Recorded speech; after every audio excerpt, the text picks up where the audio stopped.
Sunita aunty ने मुझे pressure किया है। हाँ, कैसा दोस्त है यार। अथर्व को ढूंढने के लिए किसी को तुझे फोर्स करना पड़ रहा है। कैसा दोस्त है तू? दोस्त नहीं, भाई हूँ मैं अथर्व का। पर मेरे घर में एक माँ भी है जो अनफॉर्चुनेटली बिल्कुल अकेली है। हाँ, सॉरी। कैसी aunty? How she doing? She is doing pretty unstable. कभी कुछ याद करके हंसने लगती हैं, कभी मेरे बाप को याद करके रोने लगती हैं। ओह, मतलब तू नहीं जाएगा दुबई? मैं तो जा रही हूँ, कंफर्म है। ऐसे कैसे कंफर्म है? वो I will tell you when you confirm you are coming with me. मैं अपने रूम में आ चुका था। मैंने अपना बैग फिर से चेक किया। सुनीता आंटी और मेरे बीच की सारी बातें पापा ने भी सुन ली थी। उन दोनों ने मिलकर मुझे 50,000 रुपए दिए थे। इसमें मुझे अथर्व को ढूंढना भी था, अपनी फ्लाइट टिकट्स भी करनी थी और अगर भूख लगाई तो पेट भी भरना था। मैंने ऑनलाइन चेक की थी। दुबई की एक तरफ की फ्लाइट ही 8 से 10,000 के बीच थी। वैसे तो आंटी ने मुझे प्रॉमिस किया था कि अगर पैसे कम पड़े तो वो मुझे कैसे भी करके और मनी ट्रांसफर कर देगी, पर मैं जानता था कि एक्स्ट्रा पैसे का मतलब था कि आंटी अपनी ज्वेलरी बेच रही थी।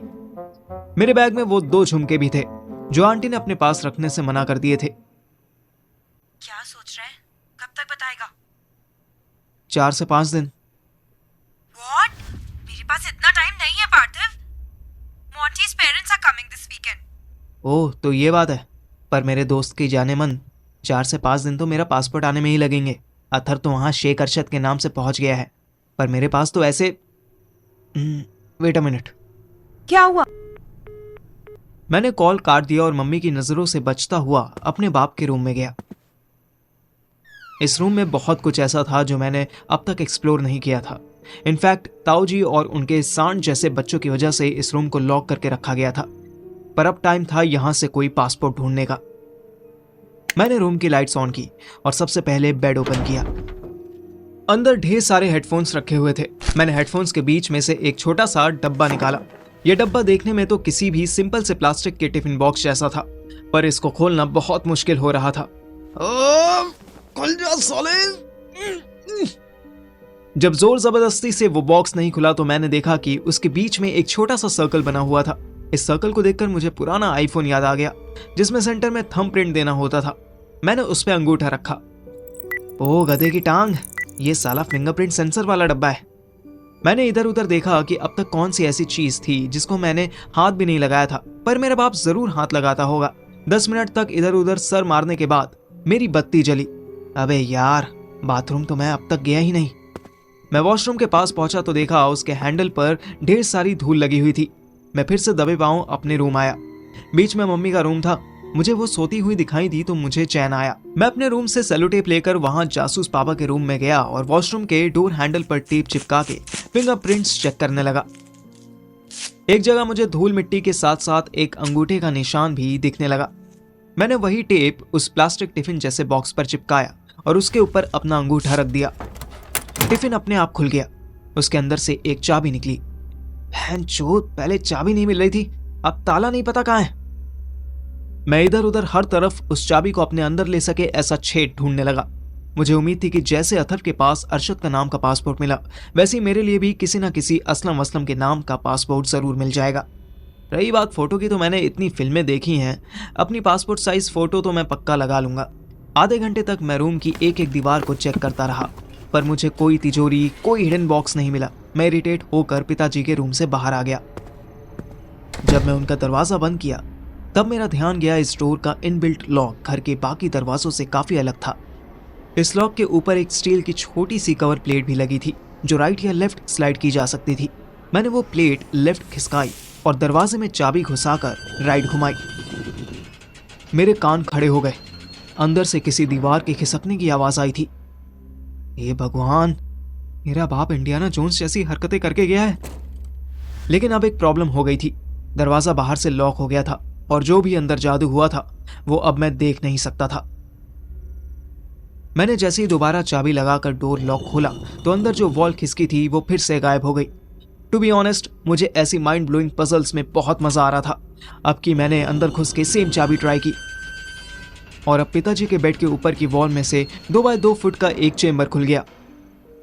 यह चेंबर बेड पे चढ़ने के बाद भी बहुत ऊपर था, या फिर मेरी हाइट कम थी। मैं उछल के उसके अंदर झांकने की कोशिश करने लगा। फाइनली मैंने उसके अंदर देखा तो ढेर सारी फाइल्स रखी हुई मिली। खिसकाई वॉल्स, निकली फाइल्स। मैं दोबारा डिसअपॉइंट होकर रूम से बाहर जाने वाला था, पर मेरे दिमाग में फिर आया कि मेरा बाप इतना भी चूतिया तो नहीं था कि इतनी सिक्योरिटी बनाई हुई सेफ में सिर्फ फाइल्स रखे। एक बार पूरी सेफ खाली करने में क्या बुराई थी। मैंने टाइम देखा, 11 बज रहे थे। मैंने स्टूल लगाकर सारी फाइल्स टेबल पर फेंकनी शुरू कर दी। इन फाइल्स का वजन नॉर्मल से कुछ ज्यादा लग रहा था। अशोक कुमार नाम की एक फाइल पर मेरा ध्यान गया।